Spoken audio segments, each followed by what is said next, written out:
नमस्ते दोस्तों। आज हम NCERT की किताब वसंत भाग 2 में से कक्षा 7वीं पाठ संख्या 10 अपूर्व अनुभव पाठ के कठिन शब्दों के अर्थ करेंगे और अभ्यास के प्रश्न उत्तर करेंगे। तो आइए वीडियो को शुरू करते हैं। पाठ संख्या 10 अपूर्व अनुभव। शब्द है दिव्या शाखा, तो इसका अर्थ है 2 शाखाएं। तो इसी प्रकार है आरामदेह, आराम देने वाली। आमंत्रित, आमंत्रित कहते हैं बुलाया जाना या न्योता देना। सूना, सूना कहते हैं खाली को या सुनसान को।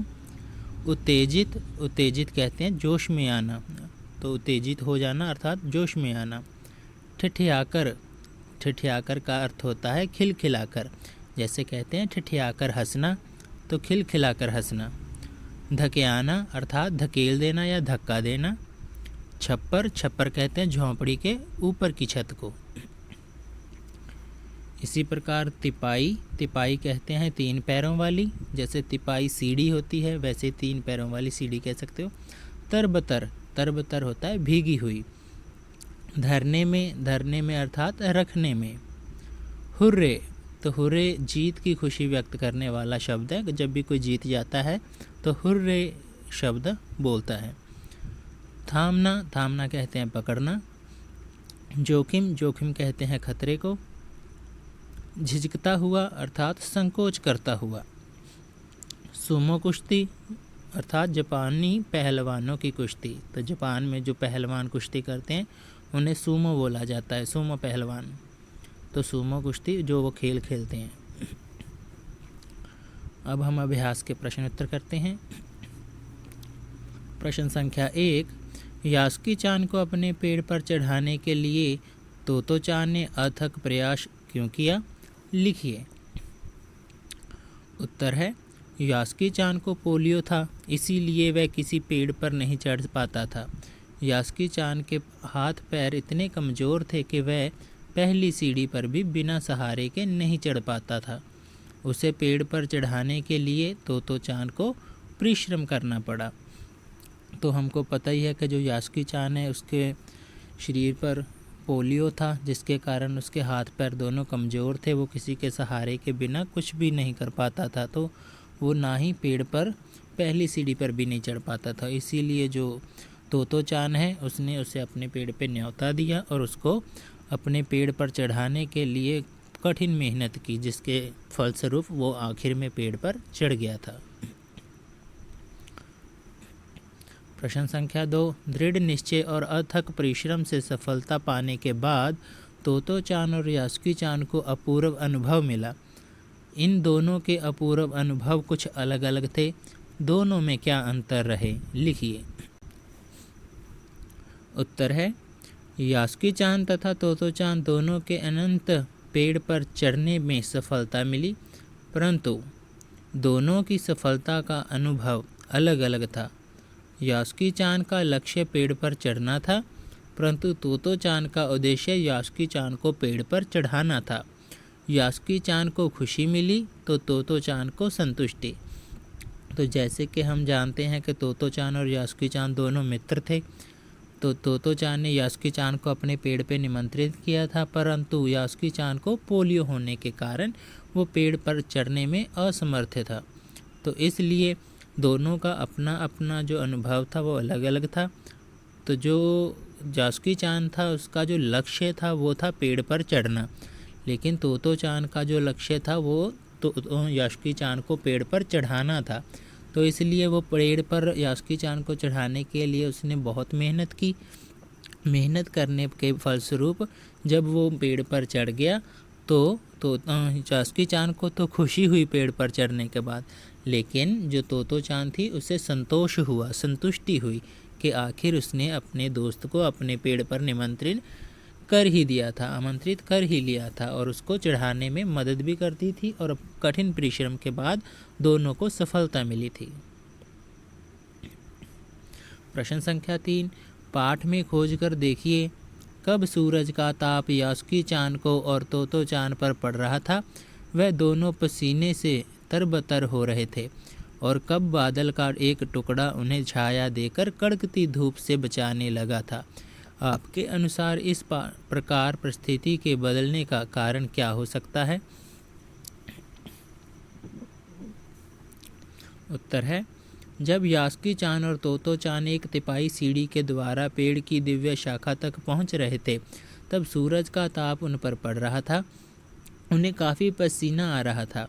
जब तोतो चान अपनी पूरी ताकत से यास्की चान को पेड़ की ओर खींच रही थी, तब एक बादल का बड़ा टुकड़ा बीच बीच में छाया करके उन्हें कड़कड़ाती धूप से बचा रहा था। ये मौसम का बदलता रूप था। हम जानते ही हैं कि जब तोतो चान ने यास्की चान को पेड़ पर चढ़ाने का यत्न किया तो उसने एक तिपाही सीढ़ी, 3 पैरों वाली सीढ़ी लाई और उसके ऊपर जो यास्की चान था उसको बड़ी मेहनत से चढ़ा दिया था। और जब वो सीढ़ी से दिव्य शाखा की ओर बढ़ रहा था तो तब एक बादल का टुकड़ा उनके ऊपर छाया करके जाता था। तो पाठ में बताया भी गया है कि ये जो मौसम है गर्मी का मौसम है, ग्रीष्म मौसम है, क्योंकि गर्मी की छुट्टियां हुई हैं। तो उसी कारण से हमें पता चलता है कि गर्मी का मौसम होने के कारण जो सूरज है आसमान में बहुत ही गर्म है, जिसके कारण धूप में वो और तरबतर हो गए, पसीना अर्थात उनको बहुत पसीना आ चुका है। तो पसीना आने के बावजूद वो अपने प्रयास, अपने लक्ष्य की ओर ध्यान केंद्रित करके आगे ही आगे बढ़ रहे हैं। अर्थात वो अपना जो लक्ष्य है यास्की चान को पेड़ पे चढ़ाने का, तोतो चान सफलतापूर्वक कर रही है। और जब सूरज की गर्मी पड़ रही है जिसके कारण उनको पसीना आया है, इसके साथ ही एक बादल का बड़ा सा टुकड़ा उन पर छाया भी कर जाता है। तो ये मौसम के बदलना बता रहे हैं कि कब बादल आता है। तो ये शाम का समय हो रहा है अब दोपहर से, तो वो मौसम में जो बदलाव आ रहा है उसके बारे में वो कह रहे हैं। प्रश्न संख्या 4, यास्की चान के लिए पेड़ पर चढ़ने का ये अंतिम मौका था। इस अधूरे वाक्य को पूरा कीजिए और लिखकर बताइए कि लेखिका ने ऐसा क्यों लिखा होगा।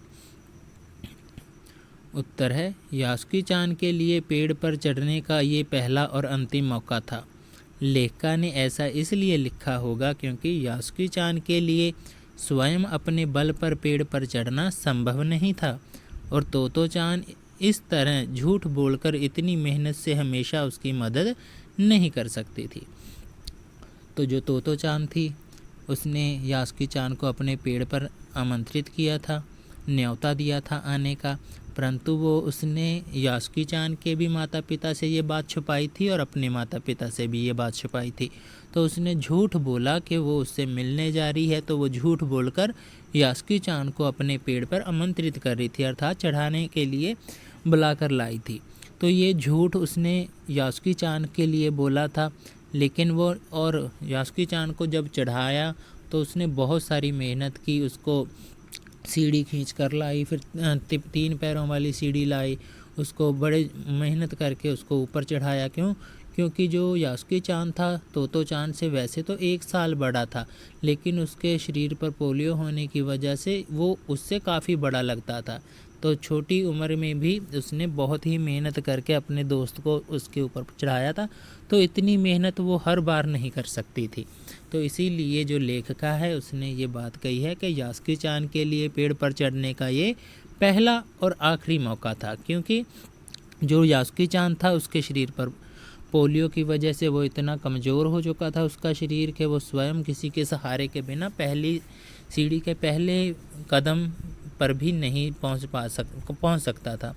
तो इसीलिए उन्होंने कहा है कि जो यास्की चान है तो उसमें इतना बल नहीं है कि वो अपने आप चढ़ जाए, और तोतो चान हर बार झूठ बोलकर इतनी मेहनत से हमेशा उसकी मदद नहीं कर सकती है। तो ये इसके लिए पहला भी मौका था और आखिरी मौका भी था। तो प्रश्न संख्या 5, तोतो चान ने अपनी योजना को बड़ों से इसलिए छिपा लिया कि उसमें जोखिम था। यास्की चान के गिर जाने की संभावना थी, फिर भी उसके मन में यास्की चान को पेड़ पर चढ़ाने की दृढ़ इच्छा थी। ऐसी दृढ़ इच्छाएं बुद्धि और कठोर परिश्रम से अवश्य पूरी हो जाती हैं। आप किस तरह की सफलता के लिए तीव्र इच्छा और बुद्धि का उपयोग कर कठोर परिश्रम करना चाहते हैं? तो उत्तर है, हमें ऐसे कार्य के लिए परिश्रम तथा बुद्धि का प्रयोग करना चाहिए जिससे किसी को खुशी मिले, किसी का अच्छा हो, हमें किसी ज़रूरतमंद के काम आना चाहिए। तो ये बिल्कुल बात सही है कि हमें जो भी कार्य करना है तो वह बुद्धि के पूर्ण प्रयोग से करेंगे और जो ऐसे कार्य करने चाहिए जिससे लोगों को खुशी मिले, किसी न किसी को वो अच्छा लगता हो। तो और जो भी ज़रूरतमंद होते हैं तो उनकी हमें सहायता करनी चाहिए, उनके हमें काम आना चाहिए। तो प्रश्न संख्या 6, अपनी माँ से झूठ बोलते समय तोतो चान की नज़रें नीचे क्यों थी? उत्तर है, तोतो चान अपनी माँ के इच्छा के विरुद्ध झूठ बोलकर यास्की चान को पेड़ पर चढ़ाने के लिए लेकर जा रही थी, तो कहीं उसकी चोरी पकड़ी ना जाए, इसी डर के कारण झूठ बोलते समय तोतो चान की नज़रें नीचे थी। तो हमने पाठ में पढ़ा कि जब तोतो चान अपनी माँ से बात करती है तो उसके आँखें अपने पैरों, जो शूज़ हैं, उसके बूट हैं, ठीक है, जूते हैं, उसके इस तस्मों पर ही गड़ी हुई थी, अर्थात वो नीचे नज़रें कर कर ही अपनी माँ से बात कर रही थी। वो इसलिए कर रही थी क्योंकि वो झूठ बोल रही थी कि वो तोतो चान झूठ बोल रही थी कि वो यास्की चान के घर में उससे मिलने जा रही है, जबकि वो यास्की चान को पेड़ पर चढ़ाने के लिए लेकर जा रही थी। तो इसी के कारण वो झूठ बोलती थी, कहीं उसकी चोरी पकड़ी ना जाए, इसी कारण वो अपनी माँ के डर से नीचे देख रही थी, उससे झूठ बोलते समय अपने पैरों की तरफ ही देख रही थी। प्रश्न संख्या 7, यास्की चान जैसे शारीरिक चुनौतियों से गुजरने वाले व्यक्तियों के लिए चढ़ने उतरने की सुविधाएं हर जगह नहीं होती, लेकिन कुछ जगहों पर ऐसी सुविधाएं दिखाई देती हैं। उन सुविधा वाली जगहों की सूची बनाइए। तो उत्तर है, कई जगहों पर अपंगों के चढ़ने उतरने के लिए लिफ्ट और तकनीकी सीढ़ियों की सुविधा है, जैसे मेट्रो स्टेशन और शॉपिंग मॉल में अपंगों को ध्यान में रखते हुए ये सुविधा उपलब्ध कराई गई है। तो हम जानते ही हैं कि काफ़ी सारी ऐसी जगहें हैं जहाँ पे अपंगों को, अपाहिजों को आने जाने में, चढ़ने उतरने में सहायता करने के लिए चीज़ें बनी हुई हैं, जैसे लिफ्ट।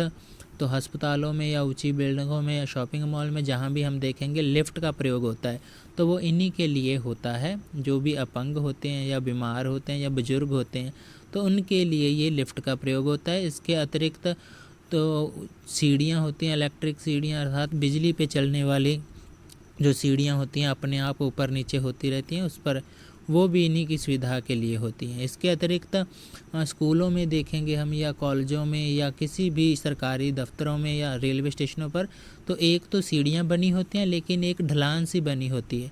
उस ढलान का मतलब होता है कि जो भी व्हील चेयर पे आते हैं तो उस जगह से व्हील चेयर को ले जाना और लेकर आना आसान होता है, तो इसलिए वो इन्हीं अपंगों या अपाहिज लोगों के लिए ही बनी होती हैं। तो ऐसे कई स्थान हैं जहाँ पर ये सुविधा उपलब्ध करवाई जाती है। तो प्रश्न संख्या 8, दिव्या शाखा शब्द दिव्या और शाखा के योग से बना है। द्वि का अर्थ है दो और शाखा का अर्थ है डाल। दिव्या शाखा पेड़ के तने का वह भाग है जहाँ से दो मोटी मोटी डालियाँ एक साथ निकलती हैं। दिव्या की भांति आप त्रि से बनने वाला शब्द त्रिकोण जानते होंगे। त्रि का अर्थ है 3। इस प्रकार 4, 5, 6, 7, 8, 9 और 10 संख्यावाची संस्कृत शब्द उपयोग में अक्सर आते हैं। इन संख्यावाची शब्दों की जानकारी प्राप्त कीजिए और देखिए कि क्या इन शब्दों की ध्वनियाँ अंग्रेजी संख्या के नामों से कुछ कुछ मिलती जुलती हैं, जैसे हिंदी 8, संस्कृत 8, अंग्रेजी 8। उत्तर है, दिव्य शाखा, द्वि और शाखा दो शब्दों के योग से बना है। यहाँ द्वि का अर्थ दो से है तथा शाखा का अर्थ डाली से है। त्रिकोण शब्द भी त्रि और कोण दो शब्दों के योग से बना है। जिसमें 3 कोण हों उसे त्रिकोण कहा जाता है। इसी प्रकार सप्तऋषि, सप्तऋषि होता है 7 ऋषि। नवग्रह, नवग्रह का अर्थात है 9 ग्रह। दशानन अर्थात 10 आनन। पंचामृत अर्थात 5 अमृत। तो ऐसे ही संस्कृत के कुछ शब्द हैं जिनका हिंदी में अनुवाद किया गया है और योग से बने हुए हैं। सप्तऋषि अर्थात 7 ऋषि, 9 ग्रह अर्थात 9 ग्रह नक्षत्र कह सकते हैं। तो दशानन अर्थात 10 आनन, 10 मुख होता है, रावण को बोला जाता है दशानन अर्थात 10 आनन। पंचामृत अर्थात 5 अमृत मिलकर पंचामृत बनते हैं। तो इसी प्रकार हम इसका उत्तर लिख सकते हैं। तो प्रश्न संख्या 9, पाठ में ठठियाकर हंसने लगी, पीछे से धकेआने लगी जैसे वाक्य आए हैं। ठठियाकर हंसने के मतलब का आप अवश्य अनुमान लगा सकते हैं। ठी ठी ठी हंसना या ठठा मारकर हंसना बोलचाल में प्रयोग होता है। इनमें हंसने की ध्वनि के एक खास अंदाज को हंसी का विशेषण बना दिया गया है। साथ ही ठठियाना और धकेआना शब्द में आना प्रत्यय का प्रयोग हुआ है। इस प्रत्यय से फिल्माना शब्द भी बन सकता है। आना प्रत्यय से बनने वाले 4 सार्थक शब्द लिखिए। प्रत्यय कहते हैं पिछेत्र को, उपसर्ग कहते हैं अगेतर को। तो यहाँ आना प्रत्यय है, प्रत्यय मतलब पिछेत्र। तो आना शब्द से बनने वाले जो प्रत्यय शब्द हैं वो बताने हमने। तो पीछे लगेगा पिछेत्र होता है प्रत्यय। तो घराना, चलाना, जुर्माना, रोजाना, शर्माना, तो ये वाले प्रत्यय शब्द से मिलकर बने हुए हैं। प्रत्यय शब्द है आना। तो वीडियो देखने के लिए आपका धन्यवाद। हमारे YouTube चैनल को सपोर्ट करें। हमारे YouTube चैनल का नाम है हिंदी विद राधेश्याम। अगर आपको वीडियो अच्छी लगी हो तो वीडियो को लाइक करें, कमेंट करें और शेयर करें, और कमेंट बॉक्स में अपने सुझाव ज़रूर दें। धन्यवाद।